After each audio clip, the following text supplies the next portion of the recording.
All right, welcome back. It is 7 in the morning. Spring break just started for me, and I have 3 videos I need to record after this one. This is a valley, and it is made of silicon. Why is this valley made of silicon? Because California, essentially gold. You heard me. It is gold. Before there was silicon, there was gold and railroads.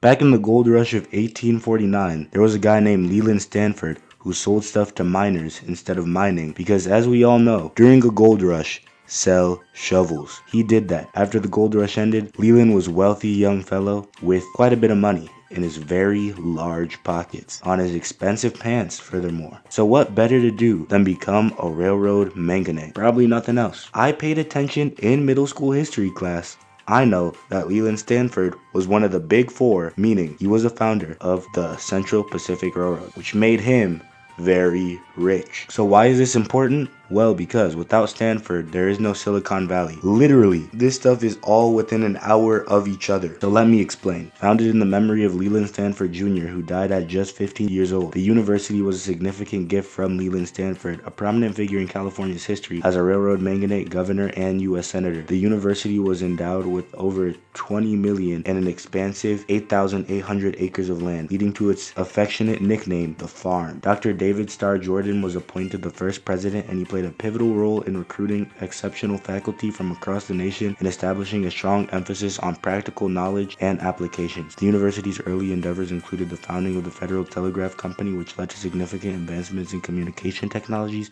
and laid the groundwork for what would eventually become Silicon Valley. Now, that was a lot. So to sum it all up, Stanford University basically birthed Silicon Valley by having a bunch of money and resources dumped into it to make a near perfect educational institution. When does the Silicon Valley part actually happen? Well, Silicon Valley could have started with Leland Stanford. Some people also argue it started with Le DeForest. Others, Frederick Terman. The literal father of Silicon Valley is actually his nickname. But I say those are all wrong, and it started with my printer. Well, actually the people who created it, and not even that, the people who created the corporation. I'm talking about HP, Hewlett Packard. So what is HP? Well, William Hewlett and David Packard first crossed paths in electrical engineering students at Stanford University, from which they both graduated in 1935. Their friendship initially formed during a 2-week camping trip in 1934, creating a bond that would eventually lead to one of the most successful business partnerships in American history. Both men were profoundly influenced by Stanford engineering professor Frederick Terman, again, father of Silicon Valley, who served as their mentor during their undergraduate years. Terman's guidance extended beyond their academic studies. He eventually encouraged their entrepreneurial ambition and helped them establish their business after graduation, earning him recognition as the father of Silicon Valley. This relationship exemplified the early formation of academic industry connections that would later define Silicon Valley's innovation ecosystem. So then, what happened next? So there's a lot of videos I can recommend if you want more depth on this, but Silicon Valley is kind of just the backdrop. So the main focus is to just get everything established quickly here so we can jump over to the next part, which is very important.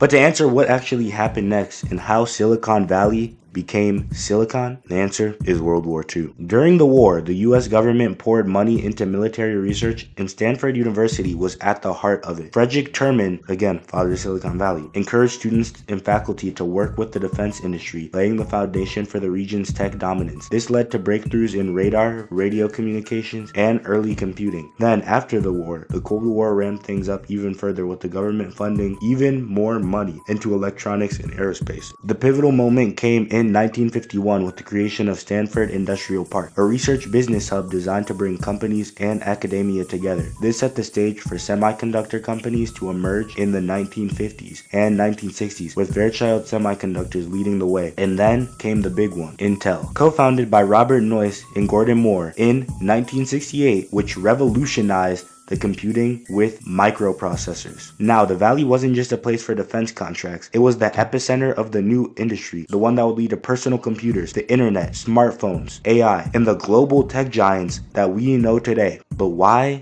is it called Silicon Valley? Well, In 1971, an article in Electric News officially referred to the region as Silicon Valley. Why? Because it was a valley and it was making silicon chips. We are now going to the modern Silicon Valley, the Valley of the Silicon, the place where the thing happens. As you know, I'm well versed in bubbles. My only other video is literally about the Japanese economic bubble, and this video also has a bubble, the dot-com bubble. According to MarketBeat, an economic bubble is a period when current asset prices greatly exceed their intrinsic valuation, which is a valuation that the underlying long-term fundamentals justify. In a bubble economy, these inflated prices are typically unstable and can lead to a sudden and dramatic market correction. The consequences of economic bubbles can be far-reaching, affecting the financial sector and the broader economy. Furthermore, the dot-com bubble was typified by an investment frenzy in technology stock, with investors convinced the internet would revolutionize industries. This is where all our big boys came in from this period. Now, how does this whole thing, everything I just said before, get to the point of a dystopian cyberpunk future where everyone is a vassal to the digital lords of our terminally online society? South Korea. Just kidding. I'm about to explain in pure yap, no comedy, minimal visuals, pure information, the concept of techno-feudalism. The narrative has come full circle. The once promising visions of a democratic digital marketplace where innovation was supposed to empower every individual has now been subverted by the emergence of digital fiefdoms. Tech giants, through their sprawling platforms, have transformed every user interaction into a source of revenue. They extract what some economists have referred to as cloud rent, a continuous and, in all reality, invisible toll on every piece of data generated by our online activities. Your name, your address, your search history, what you're watching, all of it. This model is very reminiscent of the feudal lords of old, who controlled these estates and exacted tributes from those who lived on their land. So for example, they control their estate, the platform you use, and they extract a tax in data and personal information for you to allow you to continue existing on their platform. Under the banner of capitalism, the prevailing belief was that labor was the source of value. Today, however, it is data, the concept of our online behavior, that, even though it is not material, can create material value. Every time we search for information, make a purchase, or even scroll through our feeds, we are paying a digital tax that enriches a small group of tech titans. This system, while dressed in the rhetoric of innovation and progress, you might hear algorithms, right?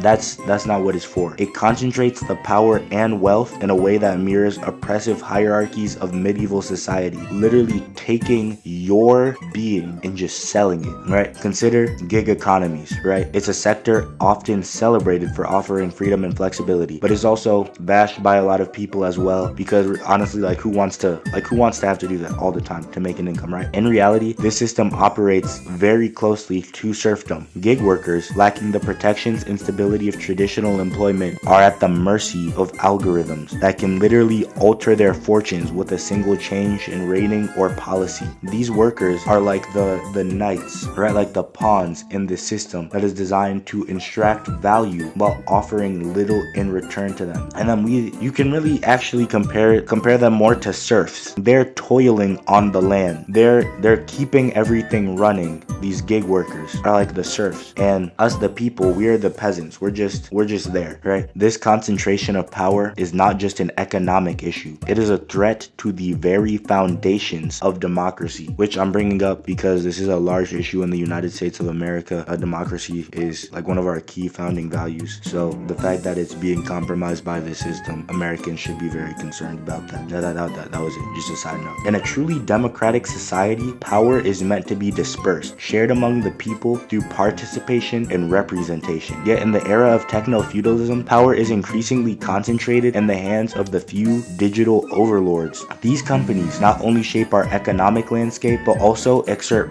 profound influence over public opinion, political discourse, and even the way we perceive reality. They control the media we consume, and the media we consume controls our opinions. Tech giants control what information we see, the advertisements that target us, and even the algorithms that determine our social interactions. They curate our news feeds, decide which voices are amplified and which are suppressed. In doing so, they effectively become gatekeepers of truth, wielding power power that extends far beyond the confines of the digital world. The digital marketplace is no longer a level playing field. It has become a managed space where choices are manipulated and freedom is curtailed. Economic theorists like Yanis Varoufakis, apologies if I mispronounced his name, I'm still working on learning Greek, I'm not very well at it right now, have long warned that capitalism as we once understood it is in decline. Varoufakis argues that traditional market competition of capitalism is being replaced by a system of rent extraction. In this new order, tech companies do not create value through innovation in the traditional sense. Instead, they extract wealth from an ecosystem that relies on their platforms. The result is an economy where data is the most valuable asset and where the relationship between producers and consumers is fundamentally altered. We are no longer simply customers. We are the literal raw material that they extract to gain wealth. We are a literal product. This transformation has profound implications for society. When a handful of companies control not only the flow of information, the means by which we interact with the world, and our literal economy, the balance of power tilts dangerously in their favor. The worst possible thing you could do in a situation like that is put one of these people in a government position.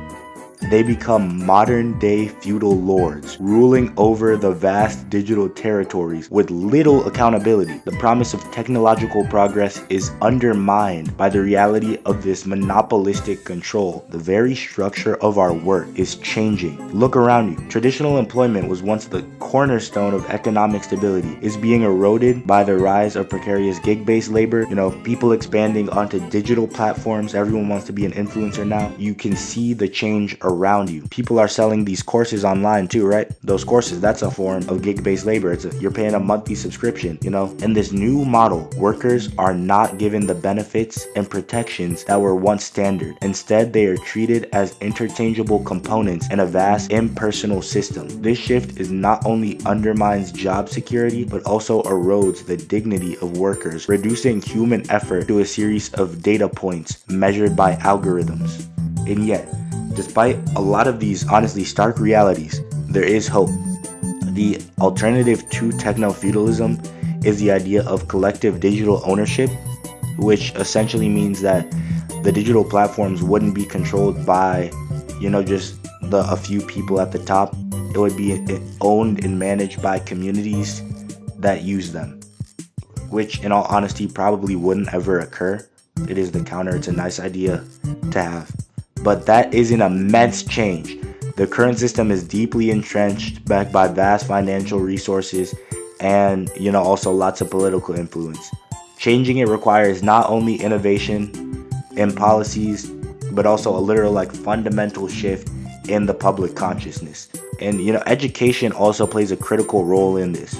When people actually understand how their data is being harvested and the implications of algorithmic control, they are likely going to demand a change, because it's not something, when you really understand it, that most people would be okay with. There is also a cultural dimension to this struggle. So my goal is mainly to educate others on the fact that this exists, but at the end of the day, your opinion is your own to form. So I will let you sit with that and form it. But just remember that we are the architects of our digital future. Literally, every single click, every single search, every piece of data that we generate is an opportunity that is being given to us indirectly to literally change the world, to shape how it is perceived. The digital age does not have to be a new form of oppression. It can be a new form of creativity, human connection, right? All of these things. But that's not guaranteed to us, and that's not what it's looking like right now. We have to actively create this if that's what we want. The path to reclaiming our digital rights begins with awareness, number one, and education, number two. We must understand the mechanisms by which this is occurring in the first place, and we need to remember, it's not just the economy, it's not just politics, it's our literal culture. It is the society that we are living in that is being altered here. It is about reclaiming what it means to be human. We have to think. We have to realize that we have the power to shape the digital age in ways that honor our humanity and our collective potential. The future is in our hands. So whatever path we forge, that is the path we have made, and that is the path we will have to walk on. But we don't have to let that be one where we have no control over our own lives. Oh, now that we've fully discussed how exactly your time and your soul have become products, it's time to do a shameless plug. This time I've learned, no screaming, no begging. This is an imperative. I am telling you to like, comment, and subscribe. The reward is more videos. Now, what's next? Well, the last video was titled Part 1. So Part 2 to the Japan series would be logical. But actually, we're going to hold that one off. I'm still working on the research a little bit. You can expect that soon. The next video is actually going to be like an AI slop video. It's on the... I'm ashamed to admit it.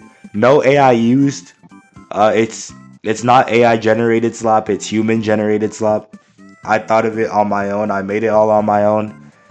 But it's not pyrocynical tier, but it is still slop content. It's going to be on the American Belt regions, and then I also have one on language isolates. They'll be very short videos, probably like 5-10 minutes max, and I'll chop those up, put them into shorts too. And after that, you can see Part 2 of Japan next. And after Japan, who knows? Who knows what we could be doing after that? But that's the plan. So yeah, remember to like, comment, subscribe. I will see you guys in the next one.